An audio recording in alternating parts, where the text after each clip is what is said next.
Let's roll to Thursday right here, and it's a Masters Thursday. Welcome to Championship Major season in professional golf, and we got a show for you coming up right here on the early line on the SportsGrid Network. Donnie Wright's out along with Joe Ranieri. A lot of information to get to. Yeah, we'll recap the NBA as it winds down. Same thing with the NHL, Major League Baseball, and Ohtani Gem goes up in flames, and my Philadelphia Phillies for the second straight day in San Francisco don't score a single run. But outside of that, we're ready to roll. The energy is high. Let's get after it, Joe.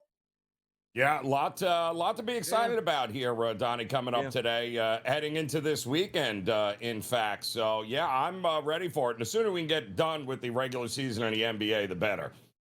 Hey, there was a team getting, I think, 22.5 points last night that did cover the spread. Congratulations at this time, but it is Thursday. It's time for your hottest topic of the day that Joe is going to deliver with a lot of caffeine right now.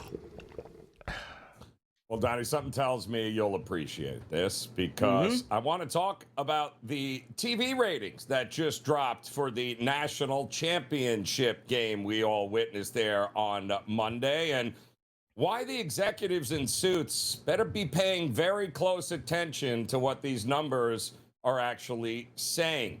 Because when you've been doing this as long as we've been doing, covering sports, you've got to learn to separate the fluff from the reality. And, well, the reality is that the men's title game on Monday pulled in 18.3 million viewers. At its peak, over 20 million people tuned in to watch Michigan beat UConn. That is a massive 23% jump from a year ago. Now, last year we watched a couple of very good borderline elite programs take the court in Florida and Houston, but let's be brutally honest here. They do not move the needle or bring the same level of national excitement as the true titans of the sport. They're called the Blue Bloods.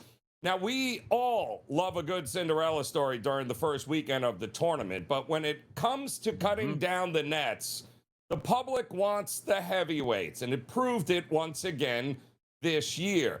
They want the history and the pedigree of the blue blood programs like the UConns and the Michigans. Heck, they even like when Kentucky stinks more than they like when they're good.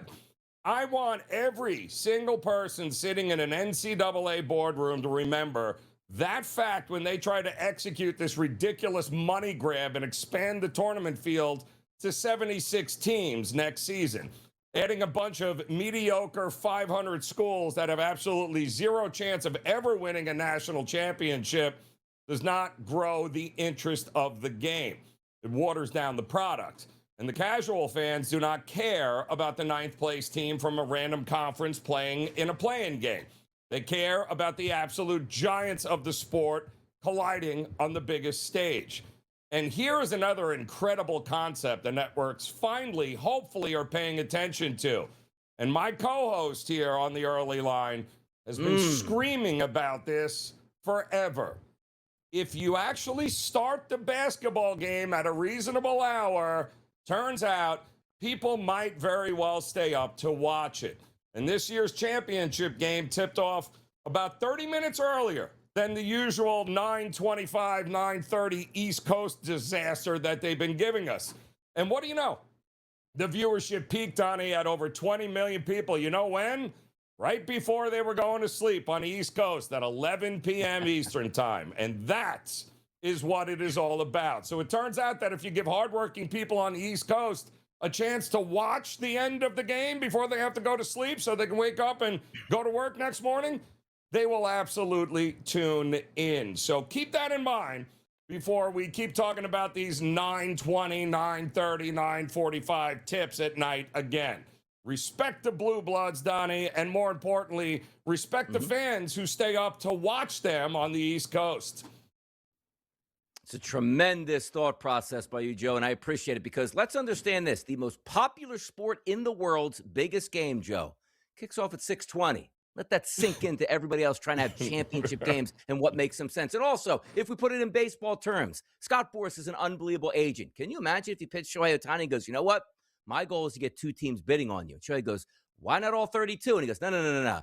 just 2 teams bidding on you. Well, why not 32 so it raises it? No. Just 2 teams. You see what we're going with this stuff? Make it so everybody can watch it. Your ratings will go higher. Simple process, as Joe Ranieri points out right here. Let's get to the early lineup here and some other hot topics across the sports landscape, which includes Connor Griffin. Show me the money. 9 years, $140 million. Are the Pirates turning over a new leaf here and saying, you know what? We're going to pay our young players, keep them here, and maybe win in Pittsburgh? Could it be, Joe? Yeah, listen, they usually don't pony up, right, Donnie? Isn't that the whole laughing things? They went from absolutely penny pinching to a record $140 million for a kid that they just brought up who's not even 20 years old yet. So, low budget, no more, dare I say? Listen, kudos that they really said we want Paul Skeens to be a Pirate for life, and at least they're doing everything they can to try to make that happen. Correct. That's the way to do it, because now you can say, hey, I can actually buy the kid's jersey. He's going to be here for at least 5+ years. That's the way to do it, Pittsburgh. More to continue? Maybe. We'll find out. How about this, the NCAA? Hello! It's about time you put in some guardrails on how long these older men / Social Security receiving players can actually play in college basketball. Makes sense, Joe. I'll give you 5 years to play 4. What's wrong with that? Shocker, Donnie. Common sense? Are you telling me that common sense is prevailing in the NCAA? Yeah, we'll see how long that lasts, though. But yeah, I already thought that rule was in place, by the way, Donnie. But okay. All right, NCAA. Yeah, graduated high school, you got 5 years to play 4. Oh, no, let's mess that up at every turn and have players who are 27 years old come back and play who were professionals abroad. Stop the madness. Make it simple. The game will be much better for it here. Alex Ovechkin, hey, probably going to be my retirement tour. Whoa. I'm still playing good hockey right now. Let me think about this in the offseason. Yeah, think about it. Well, yeah, because as long as he can score goals, Donnie, I'm pretty sure he's going to be out on the ice, and the Capitals will save a roster spot for him, that's for sure. One of the game's all-time greatest. One of the all-time greatest. A great commercial, by the way, on ESPN back in the day where they were the Soviet spies dropping in here to steal some stuff from the center. That was fantastic stuff. How about this? Major League Baseball goes, God, you can't fight. You can't fight. Soler and also Lopez suspended after the brawl as expected, Joe. That was one of the best fights I've seen in a long time, by the way. Punching with baseballs. I mean, that, especially in baseball, that was fun. And that, ladies and gentlemen, is part of the reason why ratings are up and now baseball is more popular than it is, the NBA, let's say here, Donnie, because, love the fact that these guys went at one another this early in the season. 3D printed items here, Joe. It was like, hey, I made myself a little kite or a hat here. No, how about making irons and using them in an actual major? Bryson DeChambeau. How about this? Unleashing 3D printed irons for the tournament. Yeah, this guy is just maybe a little too freaky for his own good. I'm just saying, if you're building golf clubs on a 3D printer, I'm sure Callaway, I'm sure PXG, I'm sure one of them would have been tailor-made, would have been more than happy to build you whatever you wanted. But hey, kudos to you. Now go out and win it and prove us all wrong. I'll tell you who else can prove us all wrong. Aaron Rai won the par 3 competition, which means you probably won't be winning the Masters this year. Could it be a fade for the guy? You can see that tagline, no par 3 winner is going on to win the major championship. Will Rai be the first? Nope, he's not going to be the first.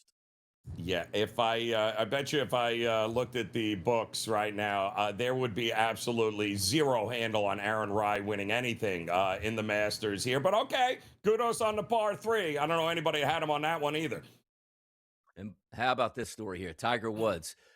Prosecutor's going to subpoena prescription records here. If Tiger just pleaded guilty and tried to plead that down, we're not going through this. They're going to open up a can of worms maybe they don't want, because the one thing they do find out in the government, if you're getting prescriptions here, that's fine. Oh, he just had surgery last week, got a bottle of pills. Wait, Tiger had 62 bottles filled out in the past year with no more surgeries here. You don't want that to happen. More news to come on Tiger Woods. But we'll be right back after this short break. It's a Masters Thursday, people. Come on, let's do it.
Donnie right side, Joe Ranieri. It's a Thursday here, close to the weekend, and also the Masters teeing off this morning, and away we go. Azaleas in full bloom. Amen Corner is going to absolutely rumble on Sunday afternoon when those sound waves ricochet through those tall pines. But before we get there, that's some of the hottest spread lines tonight that you need to know about, which includes in the association. Whoa, Joe, good game tonight. Boston Celtics taking on the New York Knicks in the Garden. Not the TD Garden, the real Garden, Madison Square Garden in New York City. This line opened up overnight, Joe, -4.5. You see the graphic sitting at 5, between 4.5 and 5, depending on where you're shopping at now, as a favorite to the New York Knicks. Take a look at the Boston Celtics total in this game, 215.5.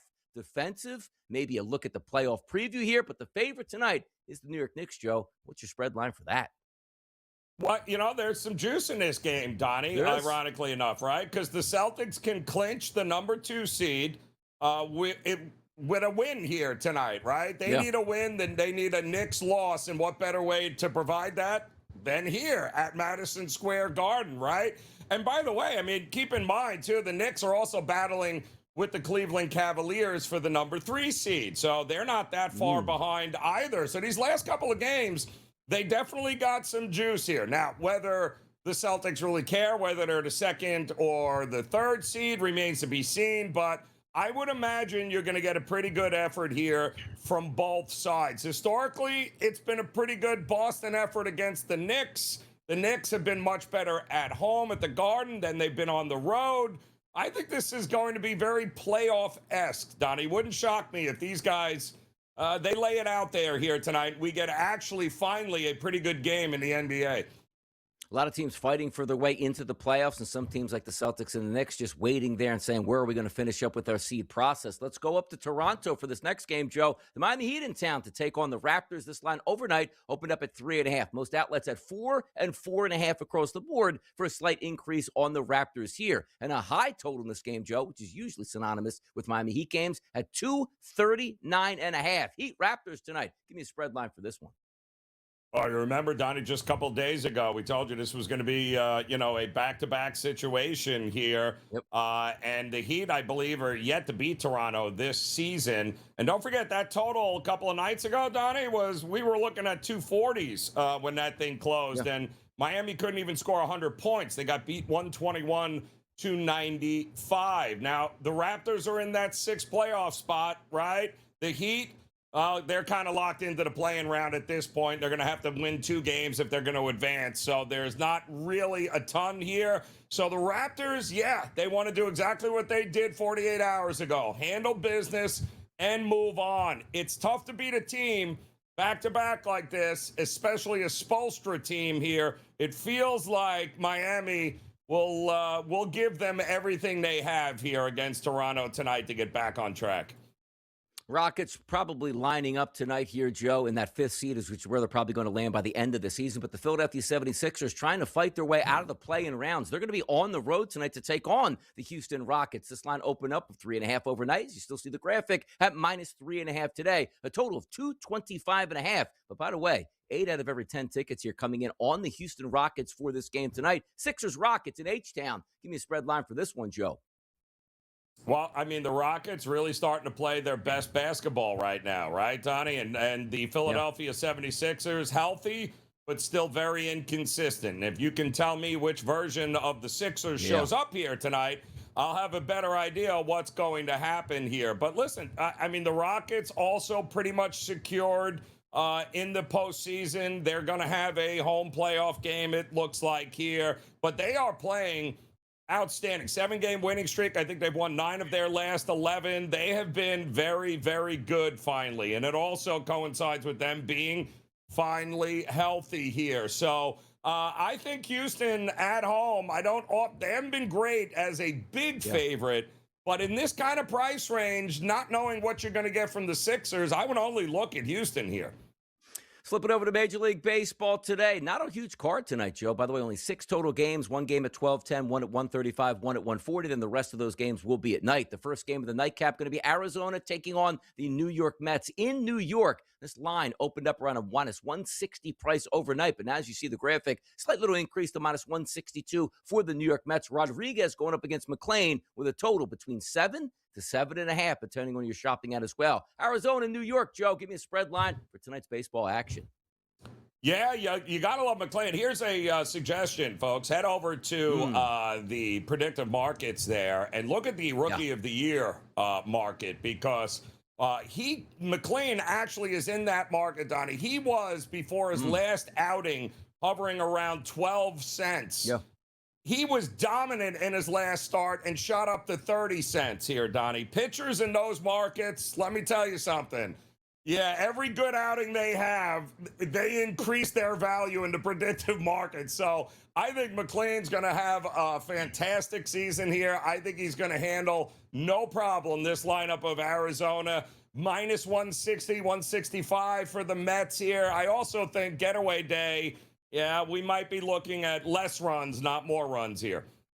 We'll find out shortly here, and also we'll find out the Athletics knocked off the New York Yankees last night. Rubber match today, 1:35 p.m. in the Bronx. Spring's going to take on Weathers, and overnight, Joe, this line was sitting under minus 200. It was actually a minus 190 price. And then you see the graphic up to minus 215 and a total of 8 across the board. Cooler temperatures in New York. Start of this game, Joe, going to be in the 40s. Chilly temperatures in New York, but we got a heavy favorite for the Yanks. What's the spread line for you in this one?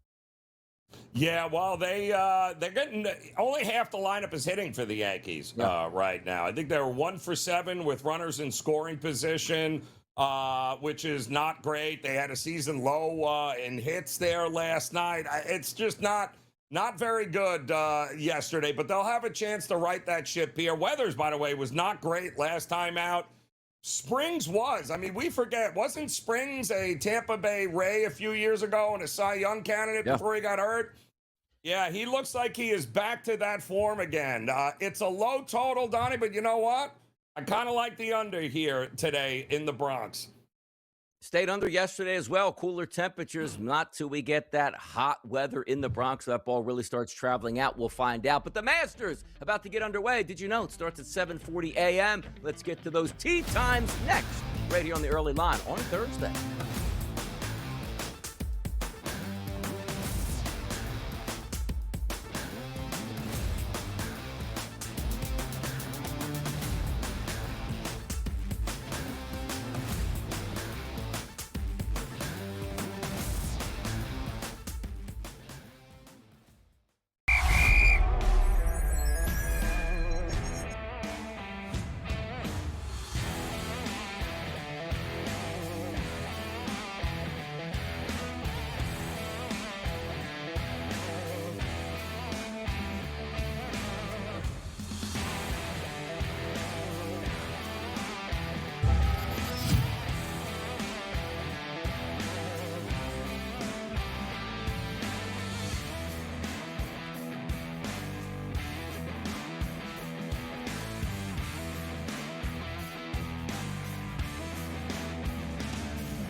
The Masters course is in shape. It looks phenomenal. We're ready for a Thursday, Friday, Saturday, and hopefully down that back nine, amen corner on Sunday with 3 to 4 guys tied up, and away we go. But also, let's get to some of the hype around the Masters as well. How about this from ESPN, Joe? Scotty and Meredith Scheffler welcome their son Remy to the world on March 27th. I look right now on the date, so it's April 9th. That's not too long ago. 12 days after he was born, Remy made his debut at the par 3 contest. Now, if we can get up maybe one of these pictures, I don't see Remy anywhere. It looks like she's holding a sack of wheat around her neck. I don't see any baby there, Joe. Do you see a baby? I see him holding his other child. Where's Remy at? Can't even see the guy. Yes.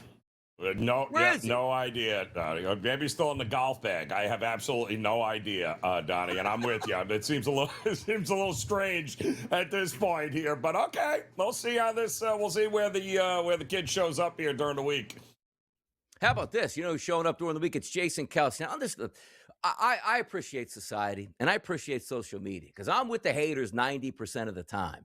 Like, Kelsey shows up. We hate this guy. This is so stupid. Now, the AI is getting out of control where they're just placing guys in AI on the golf course, and people are buying it hook, line, and sinker. Kelsey is there at the Masters. No, he didn't ruin your entire Masters at this point. Is it slightly annoying? Maybe. Or maybe it's some people's cup of tea, or they're trying to bring a different brand into the 10 at this point. But I do love the hate out there. I don't agree with the hate in this spot here, but I do agree sometimes. Hate is good for the world, Joe. It just is. Listen, Donnie, especially in our gig here, like in sports, you need to have the villain. Like, you need to have somebody everybody loves to hate. If everyone loves one another in Kumbaya, I'm out. Like, there is no reason to watch, Donnie. No reason to watch. Like Kevin Hart's hitting tee shots. Like, understand what we're doing to it. Like, did anybody ever believe the par 3 tournament was serious? You watch these guys like hit a shot and try to skip it across the water. It's not a serious competition. It's almost that like, hey, it's going to be a stressful week. Let's go for a couple hours and just have a little bit of fun. So ESPN's like, let's bring some fun guys on the set. And most people are like, oh, nobody asked for this. Meanwhile, the people that are saying that probably don't watch the par 3 contest anyway at this point. Trust me, Kevin Hart's not going to be a caddy this week. Jason Kelsey's not going to be on the 17th green screaming at somebody to make a hole-in-one at this point. It's okay, people. We'll get over it, we'll watch the Masters, and we'll enjoy it. Here's something from Front Office Sports, Joe, which I do find interesting. I'm not a big collector of items here, but since its debut in 2016, the Masters Gnome has become one of the most sought-after sports collectibles, Joe, with an original 2016 edition Gnome selling for over $10,000 last year. I don't know how this started, but people seem to be making some money on it, no? Well, and apparently it's like the hottest item there, right, Donnie? Like, guys, everyone's going absolutely crazy over this gnome, and I think it's actually increased in price over the years. Some of them are actually kind of cool, right? I mean, if you've looked at some of these here, but yeah, it's go figure, Donnie. The collectible market might be the craziest market outside of the the baseball traders card club and man, they are ruthless when I tell you, ruthless. And probably it's always the item that you never think, like, hey, did you shave your beanie babies from the 1980s? Or how about this card? Now, you always ask, like, the previous generation, like my father's like, what did you do with your baseball cards? Yeah, dude, we just, like, ripped them up and traded them and fought. Like, nobody knew that they would be worth hundreds of thousands, if not millions of dollars. And the people that held on to them certainly getting some prices for those now. Front Office Sports with a tweet here. Nearly 3,900 private charter flights flew into Augusta area airports during the 2025 Masters. Several private aviation companies are seeing increased demand this year as the Masters continues to lure celebrities, Joe, and the wealthy out there. They try to play it. Golf is in every man's game. Not at Augusta, it isn't. No, it is not. It is a private club, and you are not allowed, unless, of course, you can fly in on a private jet and afford to be driven to the course, because you're certainly not staying in there is nothing around this golf course, Donnie, nothing. So good luck with that. It is going to the Masters. It's a day of pack a lunch, because it's a lot round trip to get there and get home. Man, it is like you are in a lottery to get some of those passes here, but they usually pass Yep. down. And I guess like it's you a couple $100 a day that sells for thousands and thousands and thousands a day. Even it's expensive, Joe, just to walk the course during a practice round of Masters Week. It is what it is. It's big game hype, and we'll be watching it this week, Thursday, Friday, Saturday, and Sunday. Let's hope we have a big leaderboard by the time we get to Sunday afternoon. The favorite, Scotty Scheffler, plus 550 price. John Rahm plus 950. DeChambeau at 10-1. 740 is the first tee time today. Johnny Kiefer of the United States. Come on down, people.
Right back out of here, having some fun, talking a lot of sports here. Like, yes, the NBA. We can't wait to get to the playoffs. It will be exciting. But you know what was exciting? The field of 64, which is going to turn into 68 and 72 and 76 and 106. And before you know it, every single team in college basketball will be in March Madness. But before we get there, Joe, you know what we do appreciate? And I love the fact that during the caffeinated segment here, Joe, you brought this up. If I'm commissioner of college basketball, and some people might hate this, Joe, the Cinderellas can actually win the game against the Blue Bloods and let's just say the round of 32. But me as commissioner, I'm like, that was an awesome game. Congratulations. The Blue Bloods still moving on, but you get your win and you get to go home at this point. Why? We just want to see the best teams in the marketplace, Joe. Michigan, UConn, big time ratings. Why? We know UConn. We knew Michigan. We thought we'd get a good game, and it was kind of an ugly game, but it was a close game that captivated us. A lot of people watched, Joe. Why? Because the big boys pay dividends in the ratings market. And like I said, it was twofold, right? You had two Blue Bloods with great history and just made for great television. And you had a pretty significant favorite in Michigan, right? But you have the history of UConn, which is what made it so great. But the fact that the most eyeballs on that game occurred at 11 p.m. Eastern time, right when the game was ending, tells you everything you need to know about starting these games at 9:30 and letting them go to midnight or later. Makes absolutely no sense from a ratings perspective. It really doesn't. And maybe it changes and gets even earlier to this point here. But the earlier you put these games on, the better ratings that you will absolutely get here. Let's go to some recruiting news. New coach at Syracuse, but a player's coming back. Let me ask you this question, too, because Keon Anthony is going to return back to play for Syracuse here. And, of course, as you know, the 6'5 freshman is the son of Syracuse legend Carmelo Anthony, who was teammates with McNamara on the 03 championship team. But you always hope that your son probably is better than you, but it's not a shame to be like, hey, I'm not as good as my dad. He's Carmelo Anthony. That is a tough pill to swallow when you go to a university there with the expectations that high and you have to live up to a Hall of Fame, maybe one of the best players to ever play basketball, and that's your dad at this point. If that was you, Joe, would you send your kid to Syracuse? Or would you like, hey, you know what? Blaze your own path somewhere else and have those expectations that you just got to do as well as you want to, because he's always going to be held to, man, you're not anywhere near as good as your dad. Well, yeah, I mean, if I want the kid to get, every break known to mankind because daddy writes a check to the university every year and he's one of the biggest donors, then sure, but I'm with you, Donnie. It never, ever, ever works out where the kid is better than the old man. It's happened once in the history of sports that I can remember, Donnie. And that was Ken Griffey Jr. And listen, Ken Griffey Sr. was a Hall of Famer too, don't get me wrong. But Ken Griffey Jr. is the only father-son combo where the kid is actually better than the dad. It never works out in hoops, ever that way here. It's just the way it is. And unfortunately, trying to get in your dad's footsteps at a university that he help put on the map, I would try to transfer, kid. Go someplace. Go to a mid-major. They're definitely going to be in the tournament now since there's 123 teams that actually make it into the bracket now. Yeah, Carmelo's kid. You get, LeBron's kids here together. You join them up, like, let's just say, at Creighton, and have some fun out there. Start balling up. Now, understand this. I'm going to talk about this next topic because the NBA doesn't understand what's going to happen again. Tanking is ruining the regular season, but it's not just the NBA's issue. It's the players. The players tell you they don't care about the regular season. Whatever seed we get is fine as long as I'm healthy for the playoffs. If I have to play 42 games this year, that's okay. But now look what we're doing here. We're trying to find remedies to see what makes sense, Joe. Now, I came up with a solution, which I'm going to talk about in just a moment. But the proposal that they've come up with now is 18 teams will be in the lottery, which means the bottom 10 to miss the play-in and 8 teams that qualify. Now, from my proposal, Joe, it means every team that gets in there has one ping pong ball. And you just go, okay, first pick, here it is. Second pick, here it is. Third pick, here it is. Because that takes tanking out. If you're the worst team record in the NBA, or let's just say the 18th, whatever it would be, you have the same amount of ping pong balls, which means there's no reason to tank once you're out of the playoffs. So what is the NBA trying to do? Bottom 10 teams have an 8% chance of moving up in the lottery. The remaining 20% is split over the next 8 teams. Do you know what that does, Joe? That means you need to tank to get into the top 10 once again for better odds. Joe, what don't they understand? If you stink and you're the worst, like let's just say, Joe, hey, we're 20 games out of the playoffs. And they go, okay, we got 20 games to go. Well, now we can actually play some decent basketball and try to win and not put an embarrassing product out, because no matter if we finish 1, 2, 3, or 18th, Joe, we're going to get the same amount of ping pong balls. You're still incentivizing tanking if you have percentages that increase if you make it into the top 10. Donnie, there you are, overthinking this in a big, big way. There's only one way to eliminate this. See, this is the difference between Adam Silver, okay, and his predecessor there, the guy that was responsible for actually putting the NBA on the map. Could you imagine David Stern being your commissioner here with this? Do you know what he would do? He would hire a tanking czar, and he would give him, and he'd be the tanking czar, by the way. And here's what he'd do.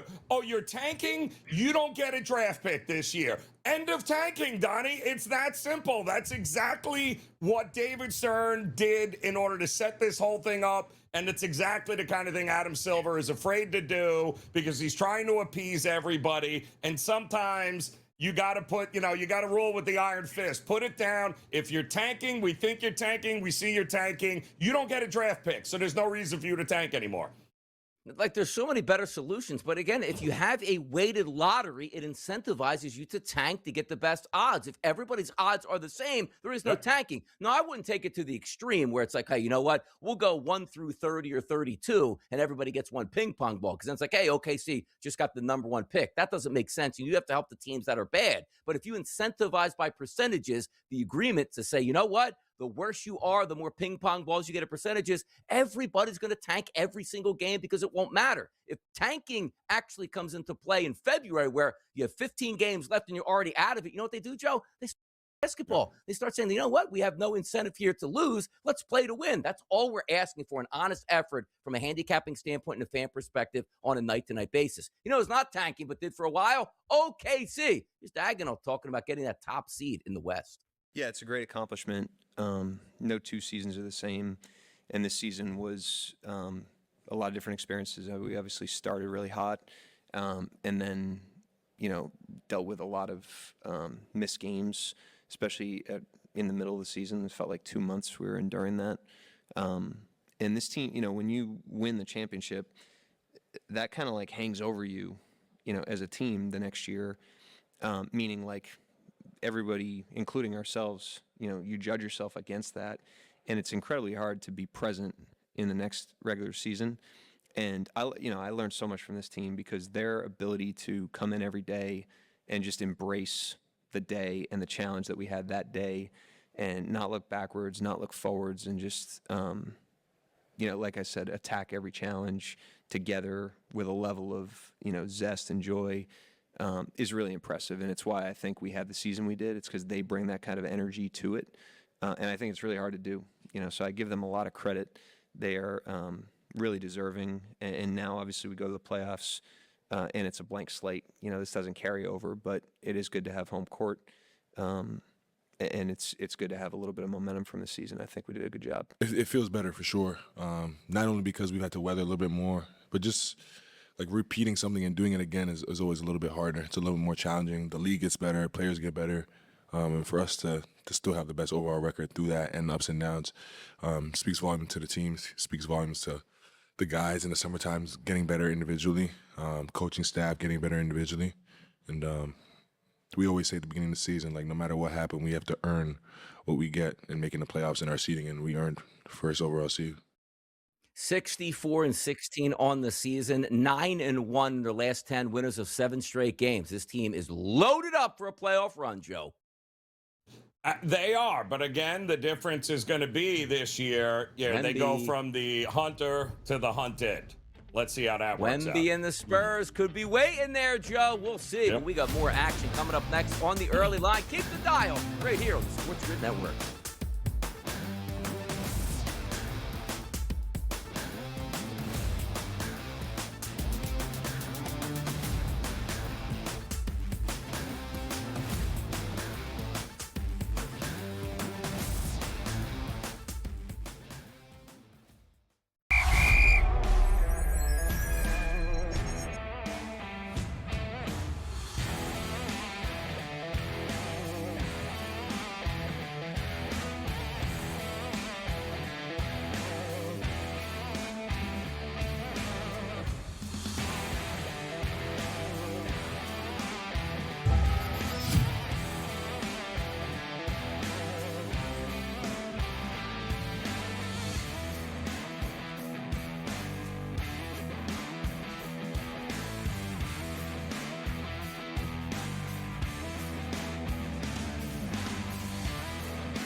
Right back at it. It is April, and yes, we're talking Masters, and they're actually teeing off as we speak right now. But you talk about teeing off in your bank account, that's what you want to do here. The Pittsburgh Pirates laying the lumber into Mr. Griffin here. What a contract he got. 9 years, $140 million.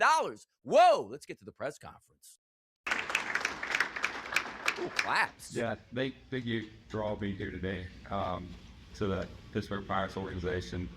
And thank y'all for believing in me. Y'all took a chance on me 2 years ago, and I felt nothing but support through this whole process. So I'm super excited to be here for 9 years. This is where we're going to call home. Me and my beautiful wife, and thank y'all for being here for me, and Mom, Dad, Caden, Suri. Thank y'all for it's always been my big supporter. So this is I got questions. Unbelievable day for me. I'm pumped to be a Pirate, be a part of this wonderful clubhouse. A lot of great talent back there, and coaches and staff. Thank y'all for being here to support me. Y'all made this transition to the big league super easy, and I'm pumped to go compete. The goal is to win. The goal is to win a World Series, and I think we got a great clubhouse to go do that. And I'm pumped to be a part of it. Can't wait to continue to get better as a player, and just continue to grow as a person as well in this clubhouse. And they're not here today, but just give a big shout out to Joey Devine and Casey Close from my agency for working super hard on this.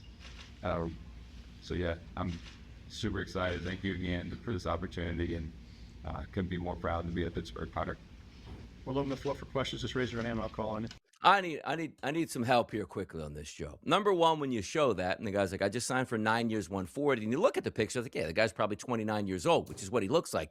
He's 19, and he thanked his wife. I got a lot of questions. Number one, I got questions. Who allowed that mustache? Number one, what is he, Kent Colvey? Like, stop it with that. Yeah. That's not even remotely, like, shave that. And first of all, he's only been up a week. So the big question to me is, A, how are you married at 19 already? That's a whole different discussion there, Donnie. But B, are you leaving? If you're this kid, you're a shortstop. You're a power-hitting shortstop. By signing this deal, you've basically eliminated the ability for arbitration down the road for you.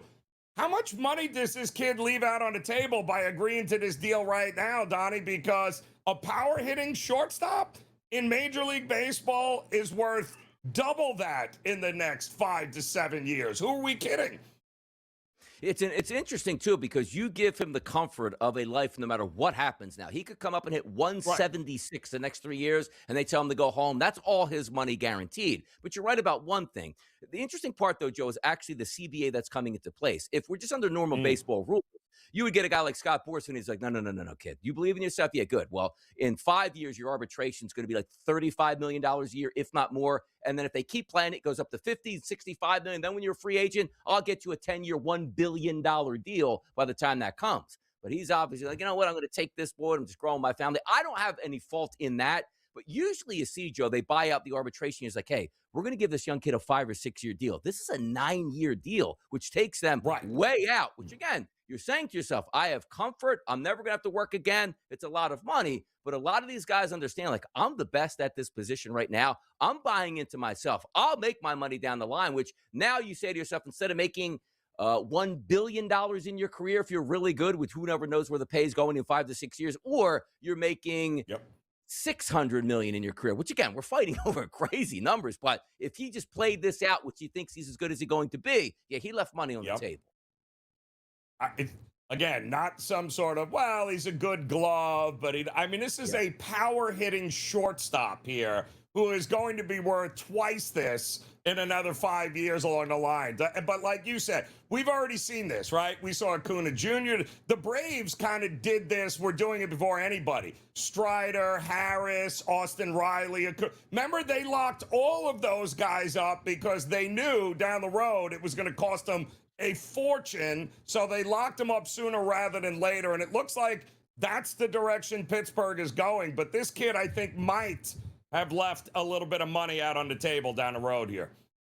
Or was it the wife like, yeah, we're still young and we're already married. Now you sign this contract, so you're going to get 4.5 years at $70 million, and so am I at this point right now if things go haywire here. Hopefully the kid has a nice long marriage at this point, and Wait he makes till $1 billion. road trip, Donnie.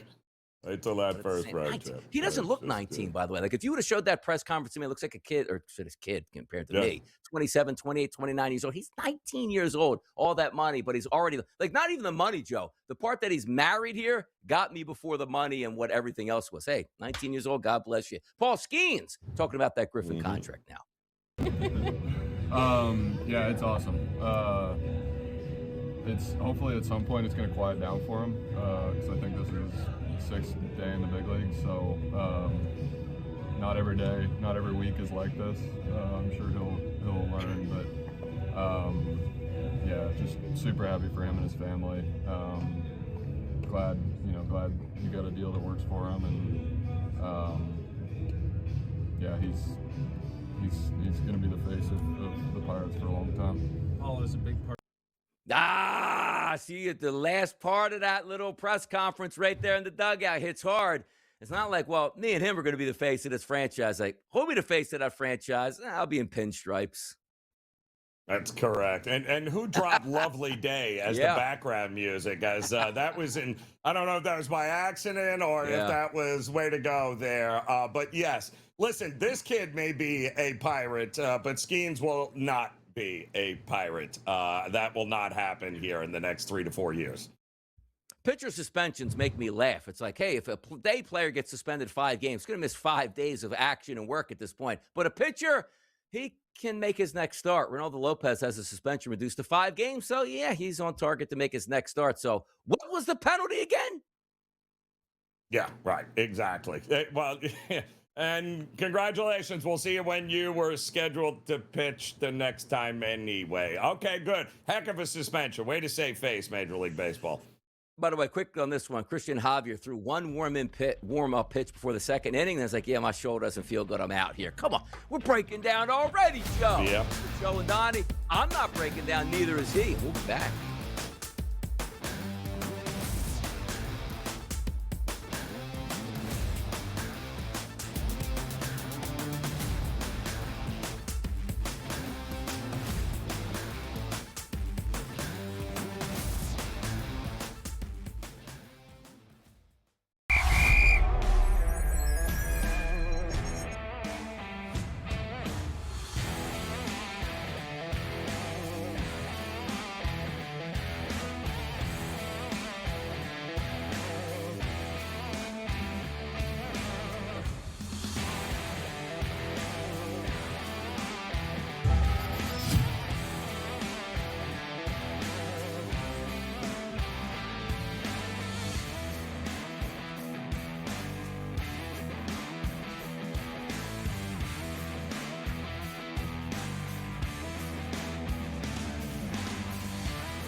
So much action here going on in baseball right now. And also taking a look at the Masters is now teeing off officially, and we are underway. But did you know this month the NFL draft is here? Millionaires will be made, teams will get better, and number one overall draft picks won't show up to the draft because they're in Pittsburgh and they'd rather spend their time in Miami, and nobody will disagree with them. But Bleacher Report Gridiron tweets out, get ready for some chaos on draft night, Joe. Why? 2026 is expected to be one of the more heavy trading drafts that we've seen. We love to see this, Joe. Trades equal fun and big-time players on the move. Yeah, it wouldn't shock me, Donnie, because, I mean, you've got a situation where this is not the quarterback draft, right? So that's always the battle up at the top of the draft board. But when there's not that, you know, then you got a lot of teams going, well, if I stockpile a bunch of picks, that's, you know, you build teams in the second, third, and fourth round, right, Donnie? Yeah. That's where you build. That's where you get the depth. That's where you build the team. So teams looking for draft capital very much could be alive and well in this draft coming up, because there's just nobody to mortgage the future for because you need your franchise guy. They're just not in this draft. By the way, also from Jordan Schultz, a little excerpt here. Several executives I've spoken with believe we're likely to see a flurry of activity in the first half of round number one. That is music to the NFL's ears. They want all eyes on that draft. And if you're having trades and excitement, that's higher ratings that they can charge the networks for even more money in future drafts here. Now, talking about draft picks not showing up in Pittsburgh and being down in Miami with their family, that's Fernando Mendoza. But how about this tweet from Nick Walters? Kirk Cousins' understanding of his role with the Raiders alongside Fernando Mendoza is, quote, we all want to play, but it's clear to Clint that the best player needs to play. That's not me. I don't want to be out there. I don't think that's the best thing for the team. I'm excited to get a chance to lead and help influence the locker room, do my part, do my role, and more importantly, help our team win. Back in the day, Joe, you would see some teams, let's just say, you know, the Houston Oilers / Tennessee Titans, they draft McNair in the top 3. Like, hey, kid, slow it down. We're going to teach you the way the football works here in the NFL, and eventually you're going to get your start, and he was a very good quarterback. We also saw that with Carson Palmer, Heisman Trophy winner, coming out of USC, he also had that same treatment. We don't see that anymore, Joe. Are you telling me that the Raiders are going to draft Mendoza number 1 and be like, well, Kirk Cousins is going to start because he's better? Because Kirk Cousins right now is better than a rookie coming into camp. This is something interesting to watch throughout the summer. Well, I think what you'll see is if he is the better quarterback, he'll play.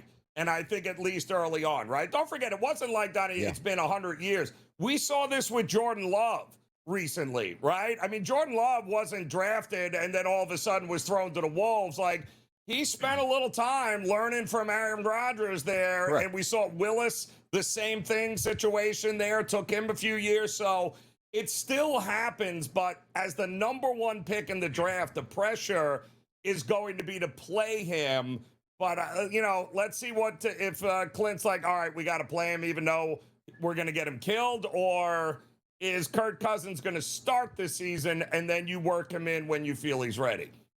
It's an interesting topic, because when you do look at the Green Bay Packers, which you don't say they got lucky, they made the right draft picks here, right? You trade for Brett Favre and then you draft eventually Aaron Rodgers. Well, Favre was a Hall of Famer and Rodgers is coming in. The expectations for even a first-round pick is like, dude, slow your roll. This guy's a Hall of Famer ahead of you. Learn the game. Then the same thing happened. Aaron Rodgers, Hall of Famer. You draft Jordan Love. There's no pressure on Jordan Love, and it turns out that he's probably be a pretty good quarterback here in the NFL. But usually when you have the number 1 pick, it's like, okay, we're going to get you that guy that's going to be a veteran quarterback that's going to be no challenge to you whatsoever. Let's just say a Josh McCown, guy in his late 30s. Look, my only job here is to coach you up and get you ready to play, and I'm not a threat because you're better than me already. I thought the interesting move for the Raiders was we're going to get a guy that can actually come in and perform right away, and he's telling everybody the best man for the job is going to get this. That's usually how it works. You get drafted number 1 overall. The secondary quarterback and the third quarterback, they know their role. Get number 1 ready, and if things go good, I'll still have a job for the next 5 to 6 years right behind this guy because I'm good for the locker room. But Kirk Cousins was apparently promised, hey, if you're really good, you're going to play. The same thing we heard like down in Atlanta, like, hey, don't worry about Penix getting drafted. You'll play. That turned into a complete mess. I want to see how this goes. Now, Kirk is great for the locker room. He's not one of those guys like, hey, well, if I'm not going to start, I'm going to sabotage it. He'll be fine. But he is going to be the better quarterback to start off. We'll see how that plays out here. How about this one? Falcons land. Kevin Stefanski said on Wednesday that edge rusher James Pierce Jr. is not with the team at the start of voluntary all-season workout program. Here's a hint. he shouldn't be the team ever again, Joe. Yeah, I know, but you know how that's going to work, right? He's a good pass rusher. There you go, man. It's going to be one of those situations. What have you done for me lately?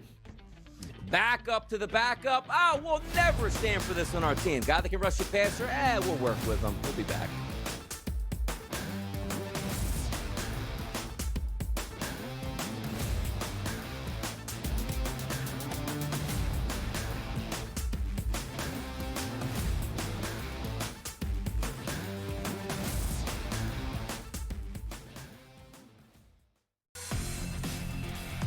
Scotty Scheffler, the best golfer in the world. How many majors will he win this year? And if he does get 4, Joe, that's currently trading at 3 cents. So a $100 investment actually only pays back $333 at this point, which is kind of insane when you ask him to win all 4. Joe, I told you already, sticking to my guns.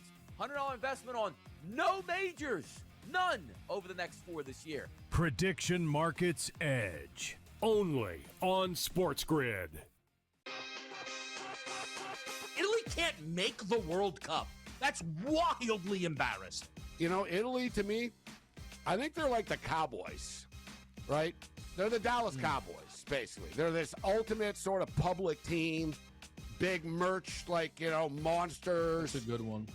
Yet they really haven't won in a while. But we're talking about a world superpower. Game time decisions. Only on SportsGrid.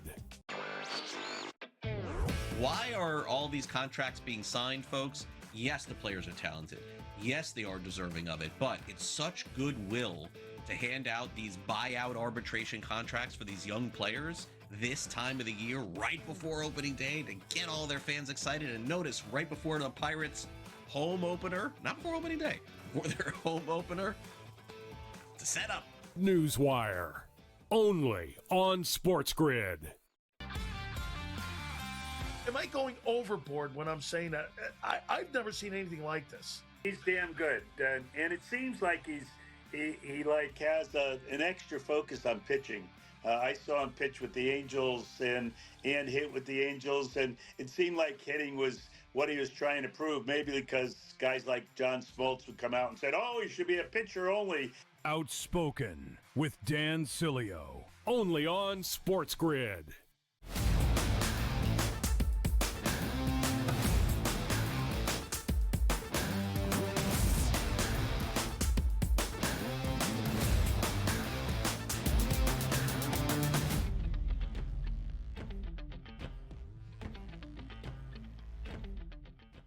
Come on. It's hour number 2 here on a Thursday. Masters underway. NFL draft later in the month. 6 games in Major League Baseball today. We're waiting for the NBA to get to the playoffs and so much more. And maybe a little warmer temperatures here, Joe, in the Northeast. I know you don't have those problems down there in Florida. We got problems over the past couple days with frost warnings in April here. April showers bring May flowers, and away we go, Joe. But hour number 2, Hot Topics will be here. Kevin Walsh going to join us from Game Time Decisions. Got to ask him a couple questions here, what he thinks about some of these draft proposals in the NBA, and much more. Just getting your day started. That's what we do here on the show, Joe. Yeah, and listen, we're getting excited because we've got plenty of early tee times worth keeping an eye on. Yeah. We got plenty of great afternoon tee times to keep an eye on, and good old Scotty Scheffler, not teeing off, one of the last couple of groups to go off today here. So we'll see. All eyes are going to be on Scheffler late day here, watching the first round of the Masters come to a close. Money, Joe. That drives everything here. Augusta National. You want to get in and watch a round here on a Thursday? Going to cost you a couple grand just to walk the grounds here. The reason why the NFL doesn't keep every game on American soil, money, money, money here. Front Office Sports tweet, the NFL's first regular season game in Australia is already sparking a ticket frenzy, Joe. Did you know 151,000 fans are registered for seats at Melbourne's 100K capacity football stadium, with most tickets gone in minutes, leaving only VIP options starting at $1,200. How about that, Joe? Come on, man. Did you buy a ticket yet? Money, and more money. And listen, what's the other What's the other game in town, Donnie? It appears that Rugby? That's I guess I can tell you what's more popular. Rugby? Apparently, my goodness, that's pretty impressive stuff.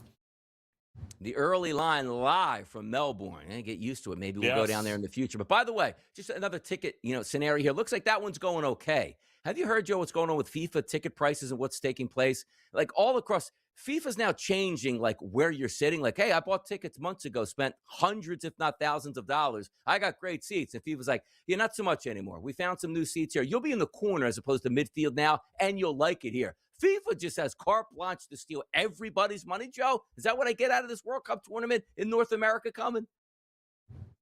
Listen, it's very simple. Supply and demand, right? And they control the supply. If you're going to keep demanding the tickets, and if you're going to keep overpaying, which is exactly what they're getting, then guess what?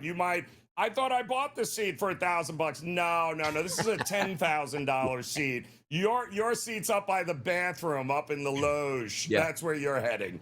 Yes. Hey, I thought it was in the VIP section here. You are, but now it's just the upper deck VIP section. Yeah, thanks a lot. Exactly. World Cup at this point. Let's have some fun and break it out. Let's get to the other hot topics which you talked about and watch videos on.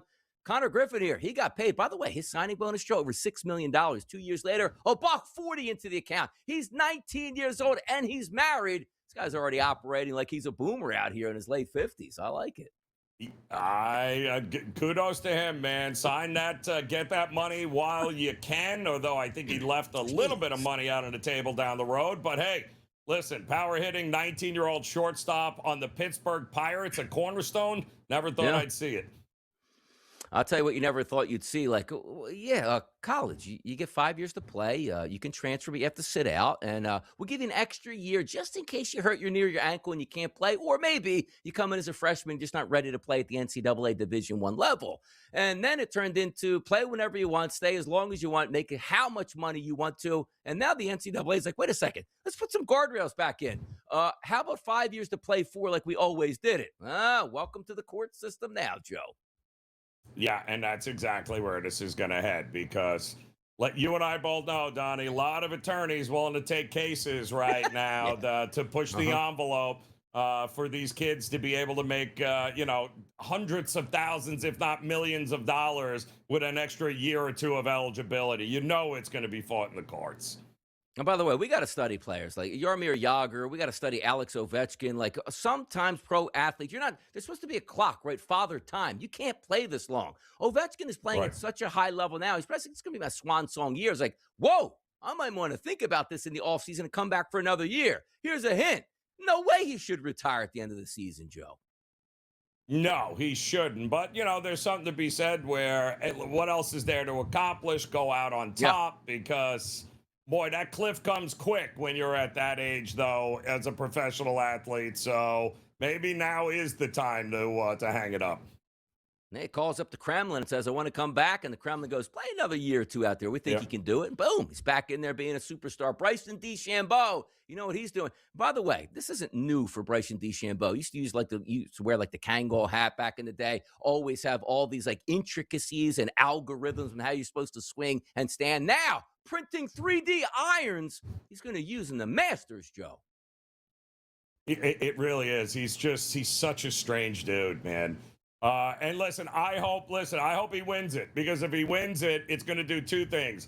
We're going to get a new golf company tomorrow that's going to get on, that's going to be now on Wall Street. So that's going to go public. And then second, the PGA guys' heads are going to explode because that's a Live Tour golfer that just won your precious Masters tournament.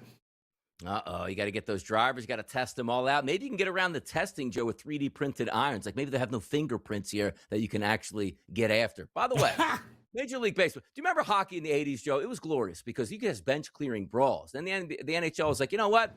First guy over the wall, that's like a 50-game suspension. You don't see bench clearing brawls anymore in the NHL. Major League Baseball, though, they try to make these penalties harsh, but you still see bench clearing brawls. And if you're going to allow the pitcher to throw at somebody's head, then fight and be like, okay, you could start your next start. Well, more people are going to get punked in the head now, apparently, Joe. Yeah, and they should, Donnie, because it makes it much more interesting for the fans and what we get to see. So, but baseball has always been baseball, and I think, listen, anybody that watched that, You got the classic half trot from the bullpen pitcher. Pitchers got there like a day late, dollar short. I always love that. But the reality is, give us more of that. Give me goalies fighting in the NHL and give me more of that, Donnie. And you know what? Ratings will be through the roof. And by the way, who's the player that took out Austin Matthews, Joe, in the NHL and then was injured and goes, I'm going to play in this game and let you guys just crack me in the head because I made a mistake and I'm going to own up to it. Dude, who was that player's name? Who was it? Was it Ristolainen, was it? No. No, I don't think Gudis. so. Was it Ratko Gudis? Who was it? It was one of those type of names there Was it in Gudis? the NHL. Well, I'll get it for you.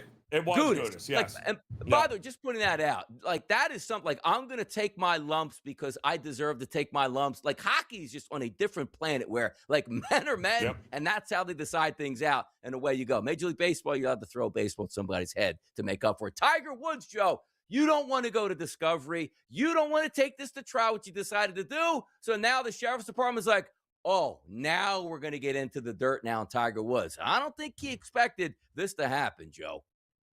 Yeah, well, it's quite clear that he does not have a stellar relationship with the Martin County Sheriff, Donnie, because A, we've gotten everything leaked before ahead of time there, and B, now you're really just pushing the envelope trying to fight back with attorneys because, take the lumps, Tiger. Just take the lumps, take it, and move on, man. Nothing here to see, folks.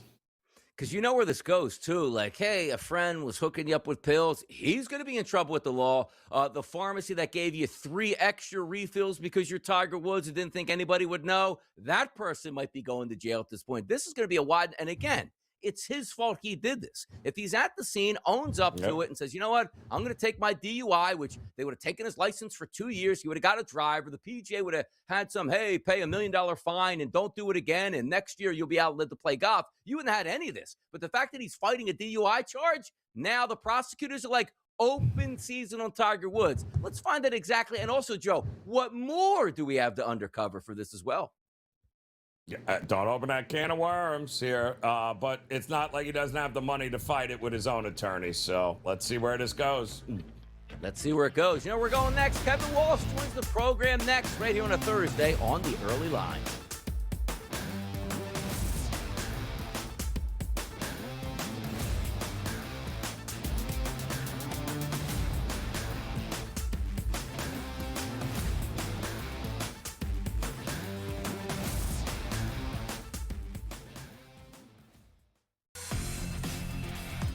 Scottie Scheffler, the best golfer in the world. How many majors will he win this year? And if he does get 4, Joe, that's currently trading at 3 cents. So a $100 investment actually only pays back $333 at this point, which is kind of insane when you ask him to win all 4. Joe, I told you already, sticking to my guns. $100 investment on no majors. None over the next 4 this year. Prediction Markets Edge. Only on SportsGrid. Italy can't make the World Cup.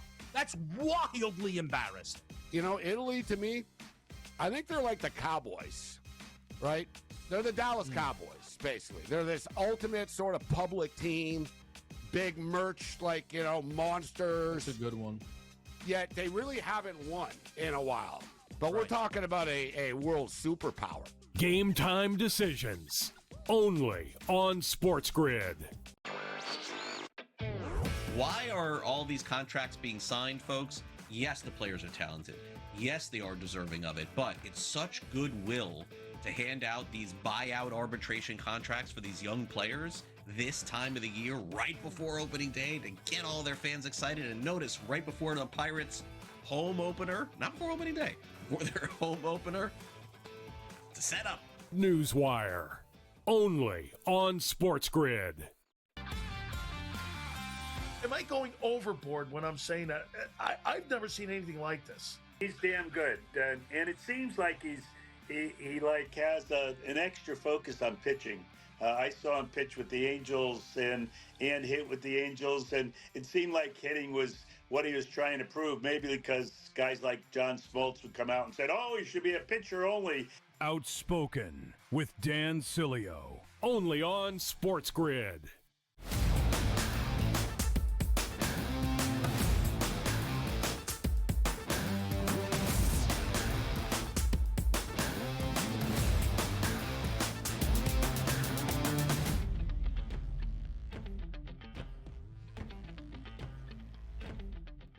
It's Masters Thursday right here on the Early Line SportsGrid Network. And moments ago, we just had Jack Nicklaus, Gary Player, and Tom Watson tee it up to get the tournament underway. We'll certainly keep you updated if any big things happen here. It's Donnie Rightside, Joe over here. We welcome in Kevin Walsh on a Thursday here on the program. Good to see you.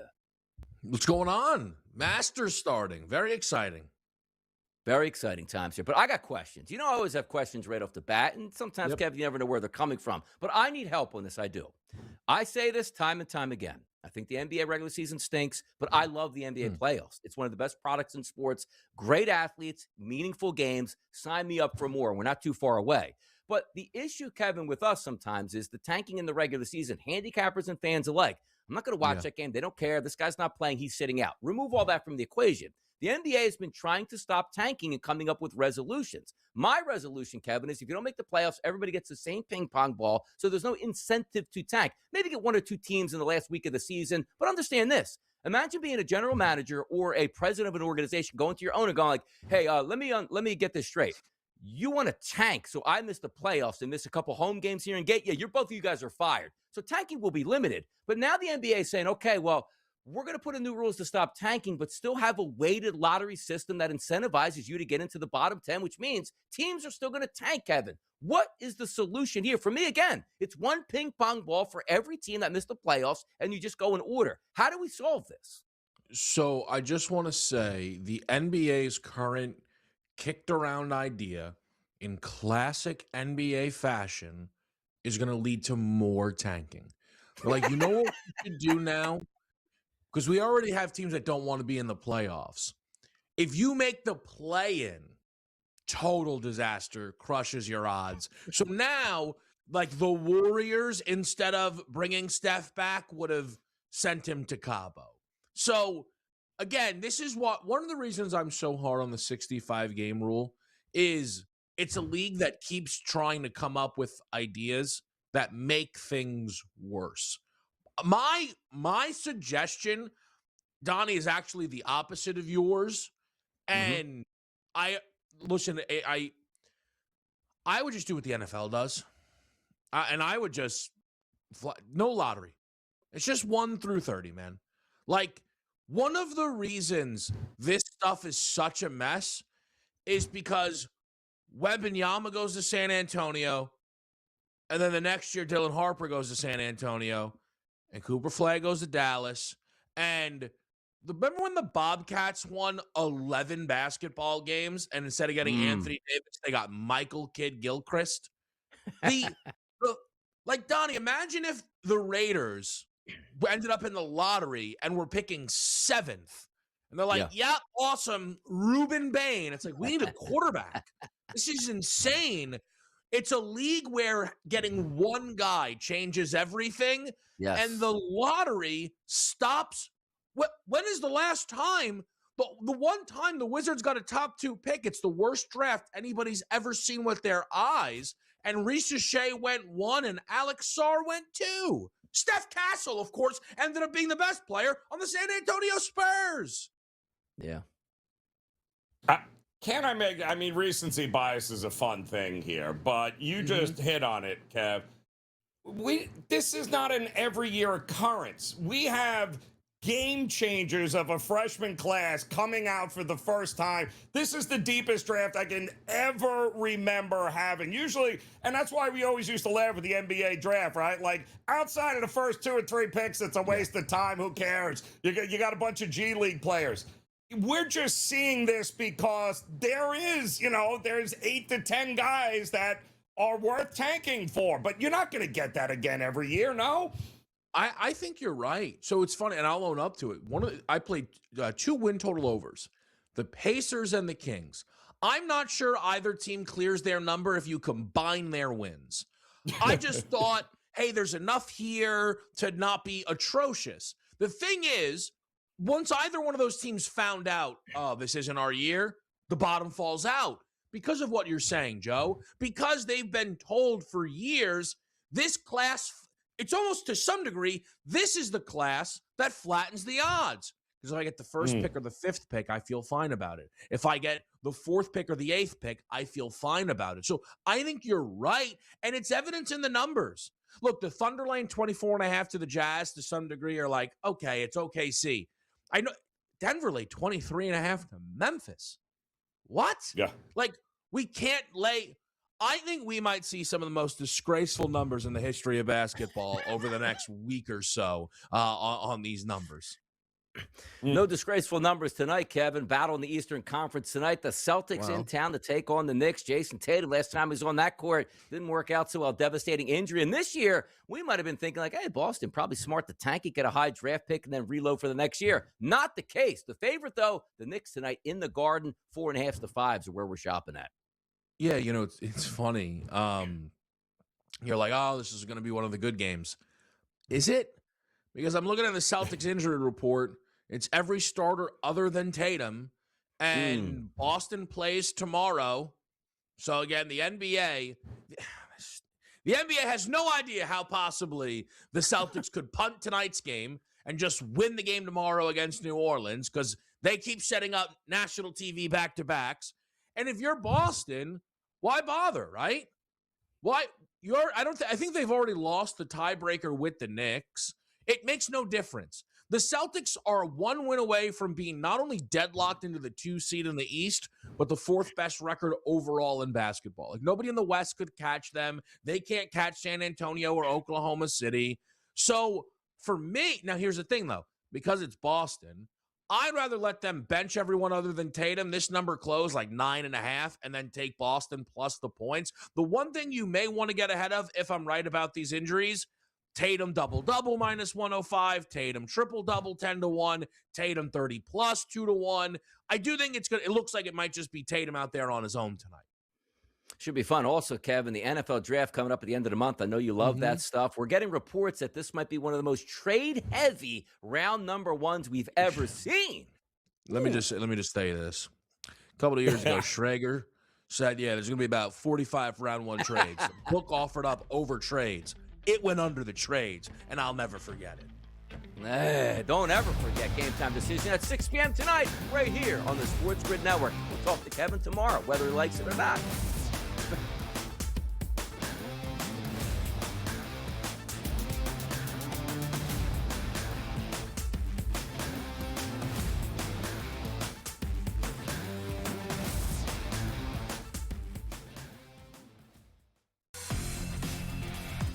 Scotty Scheffler, the best golfer in the world. How many majors will he win this year? And if he does get 4, Joe, that's currently trading at 3 cents. So a $100 investment actually only pays back $333 at this point, which is kind of insane when you ask him to win all 4. Joe, I told you already, sticking to my guns.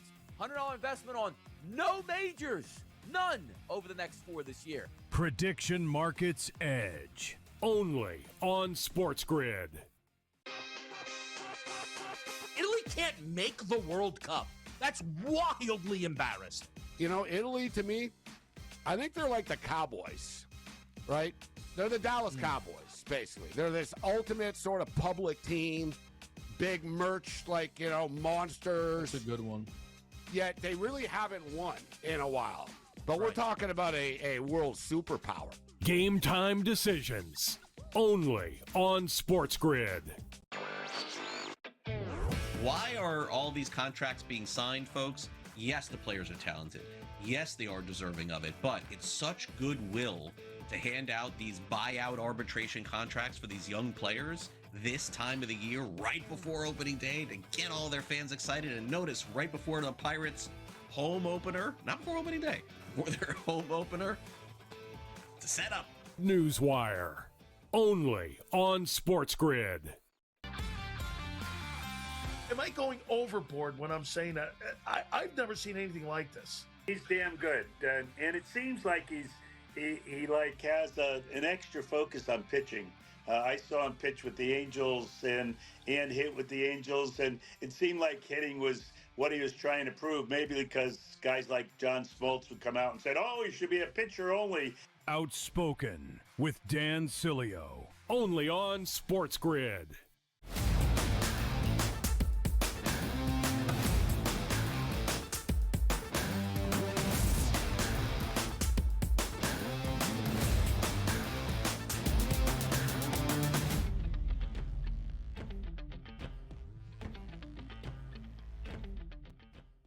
Right back at it. Some fun there with Kevin Walsh. Game time decisions. Catch him tonight, 6 to 7 p.m. right here on the Sports Grid Network with his co-host, Gabriel Morency. A lot of action, a lot of fun, and a lot of wagers here. Action and fun, Joe, in the NHL. Teenagers doing it big, man. Spitting chicklets with a tweet. With .108, Macklin Celebrini has now the third most points by a teenager in a single NHL season, trailing only Gretzky and Crosby. Let me tell you something, Joe. The only two people in something with you is Gretzky and Crosby. It's pretty good company. That's not a bad situation. You'll take that any day. When you're associated with those names, that tells you, yeah, the future is extremely bright for that kid. It is. Now's the part of the program we like to reach out to the public and get down to some business and find out what they're digging on. Here's our Fade the Public poll.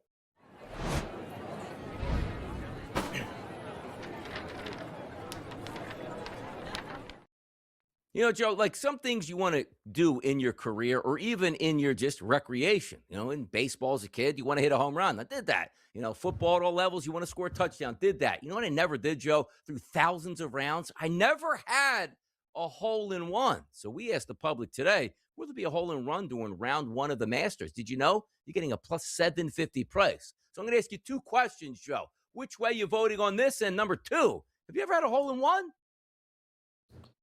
No, Donnie, I have not. I have been, you know, how many, you know, like foursomes and guys that I have played with where I've watched people get a hole-in-one, which drives me absolutely crazy.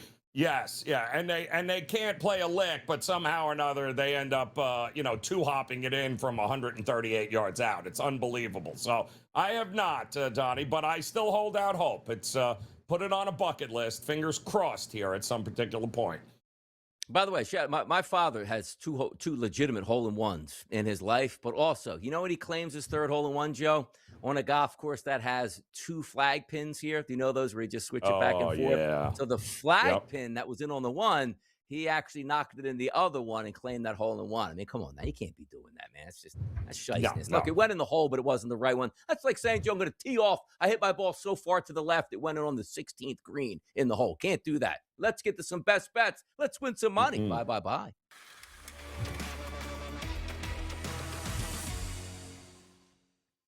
Turn up the gas, Joe. Where are you going? Best bet for the Masters? We going for hockey? We going for basketball? Where do we go today? Baseball? We're going to go baseball, Donnie. It's a limited slate here, but I love the value we're going to get in this game here today with the Royals coming back home after a rough hitting series against the Guardians. But the good news is they get to take on the White Sox, who just got swept, and I don't know what they score, maybe 2 runs the entire time against the Orioles at home there. So the White Sox are being the White Sox, and Seth Lugo on the mound for the Royals here today. And the great thing about Seth Lugo is he has absolutely dominated these hitters of the White Sox here. So I think a little home cooking. I think the Royals in the first 5 at a decent price there, lay the half a run. I expect Lugo to continue to be dominant here, and I expect the Royals to have the lead heading into the 6th inning. By the way, here in the Northeast, Joe, over the next couple of days, starts to get a little bit warmer. And early next week, we'll be into the close to 90 degrees. So what I'm bringing that up is here, Kansas City today, Joe, first pitch, 77 degrees with the wind blowing out at 13 miles per hour. Get those bats heated up for Kansas City. Fences have been moved in. We'll see if it makes some sense on that. For me, I'm going to the association tonight once again. Lost my wager yesterday. Come on, Trailblazers, help me out. But tonight, I'm going to stick in the Golden State, but not take Golden State. I'm going to go with the Los Angeles Lakers, Joe, getting 4.5 points right now. What do you mean? LeBron James doesn't feel like playing basketball anymore. Austin Reeves is down for at least 4 to 6 weeks. Luka Doncic, hamstring injury. We have no idea when he's coming back, but how about this, Joe? Overnight lines, -4.5 towards Golden State. 8 out of every 10 tickets going towards Golden State with no line movement so far now. So you know what I'm going to do, Joe? Nobody wants to take the Los Angeles Lakers. Your boy DRS is taking the Los Angeles Lakers. What do you think about that? Everybody running left, Donnie. You need to run right. You understand how that works, my man. And especially when a handful of games left here in the NBA regular season. Yes, I think the Lakers getting it done. Otherwise, Donnie, this number should be closer to double digits if the market really trusted Golden State. Joe, couple of holes in down at the Masters so far. Nobody is under par. 5 players tied at even par. And shout out Aldrich Poltgeiter, who double bogeyed the first hole here. Not a good look if you want to win the Masters tournament, but a lot of golf left to be played. We'll be back. Prediction Markets Edge on the way.